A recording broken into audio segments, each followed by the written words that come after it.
Welcome to Badasses. I'm your host, Kai Armstrong. Today on Badasses, what if the very act of saving lives put you at odds with the world? Today, we explore how one artist's humanitarian efforts clashed with global indifference, revealing the painful limits of art and inspiring you to question, how far would you go to make a difference? Imagine a moment that defies everything you thought you knew about art, value, and rebellion. A painting hanging in the sterile, hushed atmosphere of Sotheby's auction house. Suddenly, mechanical whirring breaks the silence.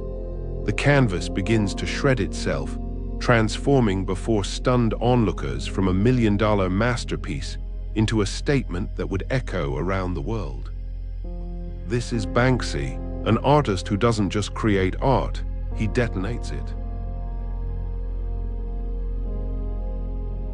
You've heard whispers about him, an anonymous street artist who turns city walls into canvases of social critique, who challenges everything from capitalism to war with nothing more than stencils and spray paint. But who is he really? A vandal, a genius, a hypocrite? The answer isn't simple, and that complexity is precisely the point. Picture Bristol, England, in the late 1990s, a grey city humming with industrial grit and youthful rebellion. Here, a young Banksy emerges, not as a celebrated artist, but as an outsider. Spray can in hand, heart burning with something to say. The walls become his first voice, each tag a defiant scream against a world that wants to silence him. You can almost hear the rhythmic hiss of spray paint, the distant sirens, the hurried footsteps. This isn't just art, this is survival. His early works aren't polished gallery pieces. They're raw, urgent messages spray-painted in back alleys and on crumbling brick walls. Rats scurrying across walls, soldiers being frisked, children with balloons, each image a tiny revolution, a microscopic challenge to the system. Authorities see vandalism, Banksy sees truth. With each mural, the stakes rise. His art gains recognition, but not the kind most artists want. Local councils paint over his work. Police hunt for the anonymous artist. But every attempt to silence him only amplifies his message. The more they try to erase him, the more powerful his voice becomes.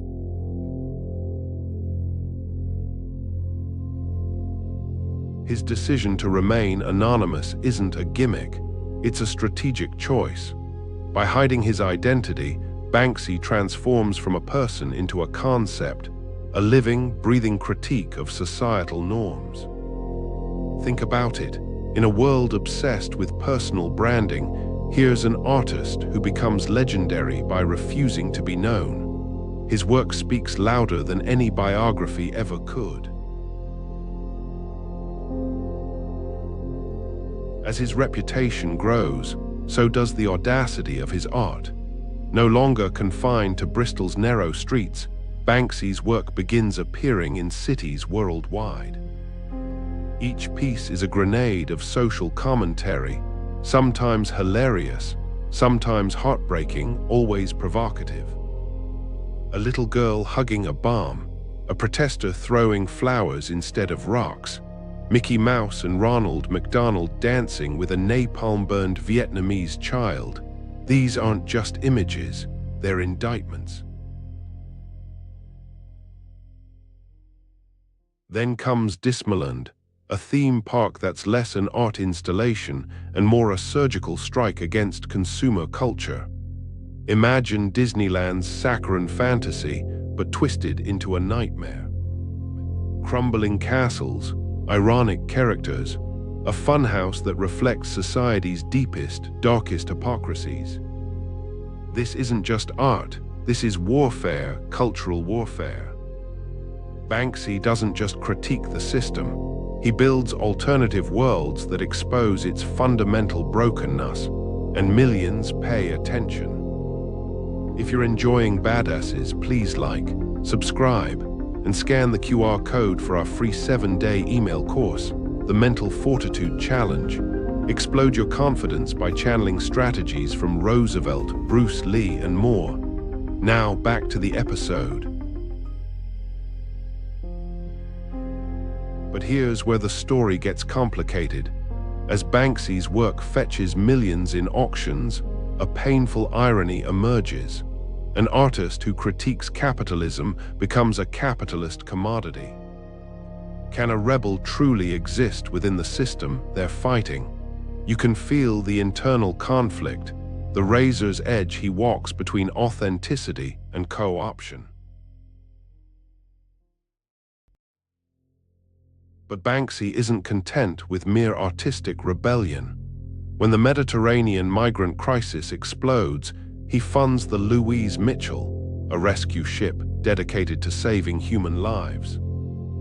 Imagine a bright blue ship cutting through Mediterranean waters, not a military vessel, not a government rescue craft, but a privately funded lifeline painted by Banksy with bold pink and white stripes. Predictably, political machinery grinds against this humanitarian effort. Governments uncomfortable with citizens taking direct action against systemic failures. The ship gets detained. Bureaucracy threatens to sink a mission of pure human rescue. But this is precisely Banksy's point. By creating a rescue mission that governments can't ignore, he exposes the machinery of indifference. Here's where your own life intersects with Banksy's story. You might be thinking, how can one person truly change anything? But Banksy demonstrates that change isn't about grand gestures. It's about persistent, creative disruption. His art doesn't just describe the world, it challenges you to reimagine it. Remember that shredded painting? Girl with Balloon becomes Love is in the Bin, a masterpiece that transforms the moment it's sold. Who decides what art means? Who determines its worth? Banksy turns these questions into his most provocative artwork. As years pass, something remarkable happens. Banksy stops being just an artist. He becomes a global movement. Young creators worldwide take up his approach, using creativity as a weapon of social change. His art teaches a radical lesson. Your voice matters more than your visibility. Your impact matters more than your fame. So here's your personal challenge. Banksy's story isn't about becoming an artist. It's about becoming a creator of change. How will you use your unique skills to challenge the systems around you? Where in your life can you introduce a moment of unexpected disruption? Not for shock value, but for genuine transformation. Banksy remains anonymous, but his message is crystal clear. True rebellion isn't about destruction, it's about reimagining possibility. You don't need a spray can to be an artist of change. You just need the courage to see the world not just as it is, but as it could be. The most powerful art doesn't hang on walls.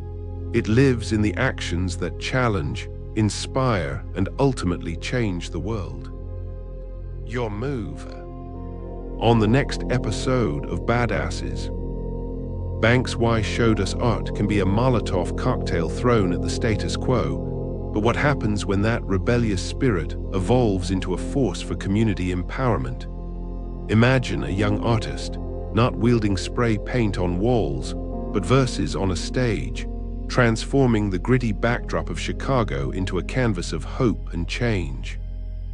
This week, we continue exploring art as resistance, and you won't believe how one independent artist used authenticity and vulnerability to revolutionize the music industry, uplift his community, and challenge the very notion of success. Forget record labels and corporate backing. This next story is about staying true, giving back, and proving that real change starts from the ground up. What if I told you that the next artist upends everything you thought you knew about the music industry? Please like, subscribe, and scan the QR code or follow the pinned link to get our free 7-day email course, the 7-Day Mental Fortitude Challenge. What if 7 days could make you bulletproof? Steal confidence strategies from warriors, rebels, and icons who turned panic into power. Click the video that just popped up to watch the next one in this series. Or for episode summaries, behind-the-scenes info, and more, go to daily8.com/BA. Thanks for watching.